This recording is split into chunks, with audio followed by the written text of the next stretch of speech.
Hello friends, good morning. तो आज आप लोग पढ़ने वाले हैं मौर्य साम्राज्य। तो आइए देखें। तो सबसे पहले इसमें देखें कि मौर्य साम्राज्य में क्या-क्या पढ़ना है।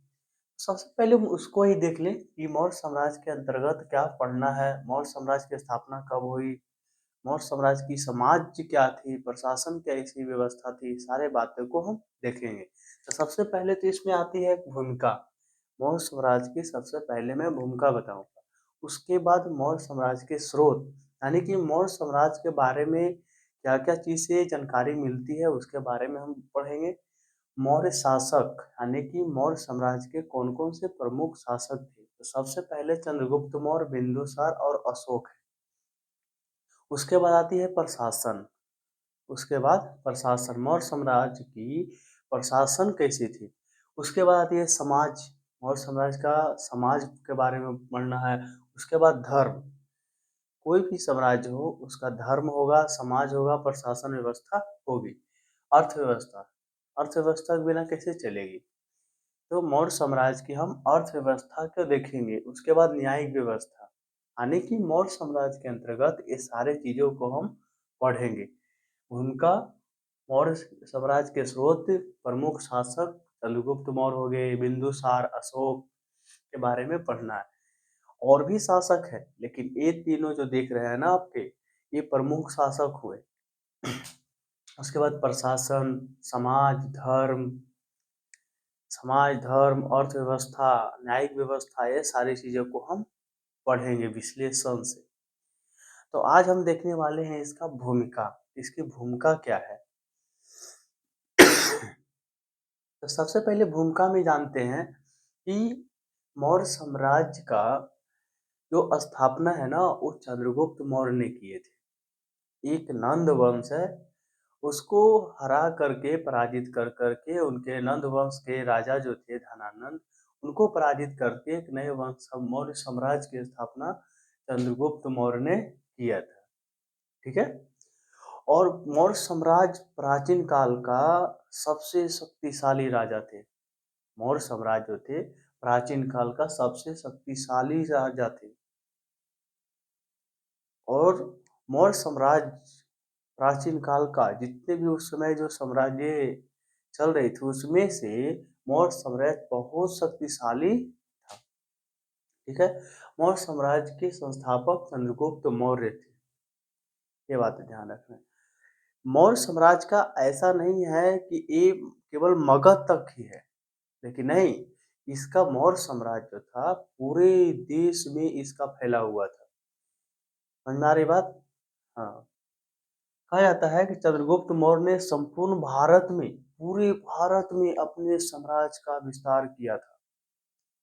चंद्रगुप्त मौर्य ने मौर्य साम्राज्य का पूरे भारत में इसका विस्तार किया था। बिंदुसार ने क्या किया, बिंदुसार ने साम्राज्य का अस्थायित्व दिया था।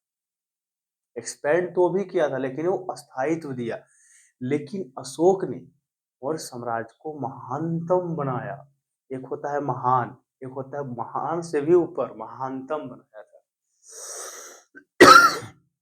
मौर्य शासकों ने केवल साम्राज्य का विस्तार पर ही बल नहीं दिया। साम्राज्य तो विस्तार हो ही रहा था, लेकिन उस पे बल, मौर्य साम्राज्य ने केवल साम्राज्य विस्तार पे बल ही नहीं दिया। साम्राज्य को क्या किया, सुव्यवस्थित प्रशासन व्यवस्था, समाज, आर्थिक विकास, ये सब पर भी मौर्य साम्राज्य का विस्तार हुआ और विकास हुआ। मौर्य साम्राज्य के केवल साम्राज्य विस्तार ही नहीं, केवल प्रशासन व्यवस्था सुव्यवस्थित, एकदम बहुत अच्छी प्रशासन व्यवस्था कर सकते हैं इसको, आर्थिक विकास, ये सब मौर्य साम्राज्य के अंतर्गत देखा जाता है। ये आपकी भूमिका हो गई। अब बढ़ते हैं मौर्य साम्राज्य के स्रोत में।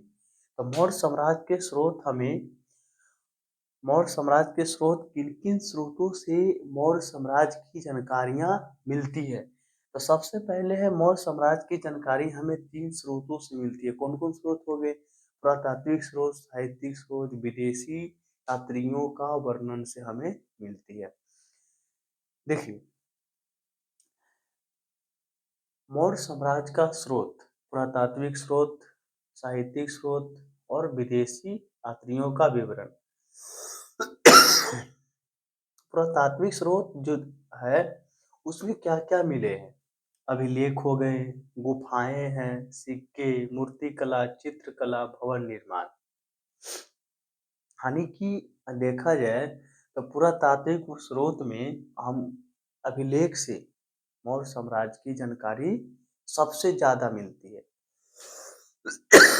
गुफाएं हैं, सिक्के से, मूर्तिकला से, चित्रकला से, भवन निर्माण से। अभिलेख को देखते हैं तो अशोक के अभिलेखों से सबसे ज्यादा जानकारी मिलती है। अभिलेख सबसे ज्यादा अभिलेख अशोक ने ही बनवाए थे। अशोक के अभिलेखों से हमें मौर्य वंश की जानकारी प्रमुख रूप से यानी कि बहुत ज्यादा मिलती है।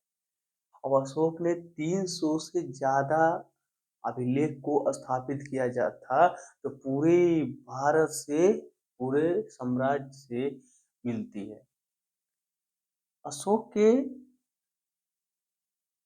अशोक ने क्या किया था कि बराबर और नागा अर्जुन की गुफाओं का भी निर्माण करवाया था। साथ ही उन्होंने स्तूप, चैत्य और विहारों का भी निर्माण करवाया।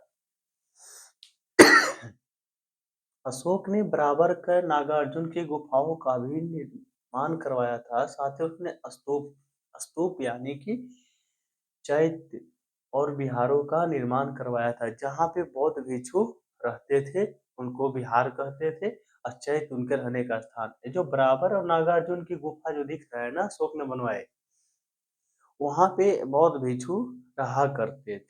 अब सिक्के की बात करें, अब ये आपके बराबर की गुफाएं, ये आपका एक इसको और एक्सपेंड किया जाएगा लेकिन अभी भूमिका के तौर पे इसको हम पढ़ लेते हैं।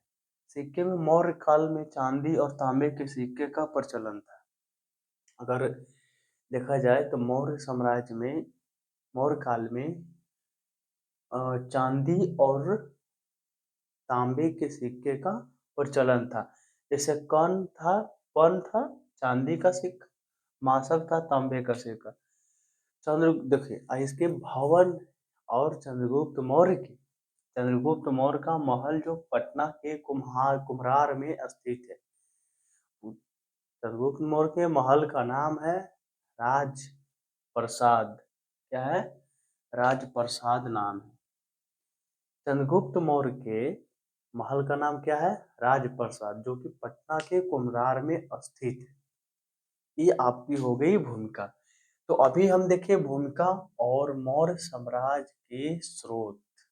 मौर्य साम्राज्य के स्रोत में भी हम पुरातात्विक स्रोत को देखें तो पुरातात्विक स्रोत में अभिलेख मिलते हैं, गुफाएं, सिक्के, मूर्तिकला, चित्रकला, ये सब भवन निर्माण, ये सारी चीजों से हम मौर्य साम्राज्य के बारे में जानकारी प्राप्त करते हैं। लेकिन सबसे ज्यादा जानकारी हमें प्राप्त होती है तो अशोक के अभिलेखों से। ये सारी बातें हैं। अब ये जो साहित्यिक स्रोत है इसके बारे में भी पढ़ना है, विदेशी यात्रियों के विवरण भी पढ़ना है। अभी सारे चीजों को एक एक करके मैं बताने वाला हूँ। ये मौर्य शासक चंद्रगुप्त मौर्य, बिंदुसार, अशोक, ये सारी बातें मैं बताऊंगा। तो आज के लिए इतना ही रहेगा। थैंक यू, धन्यवाद।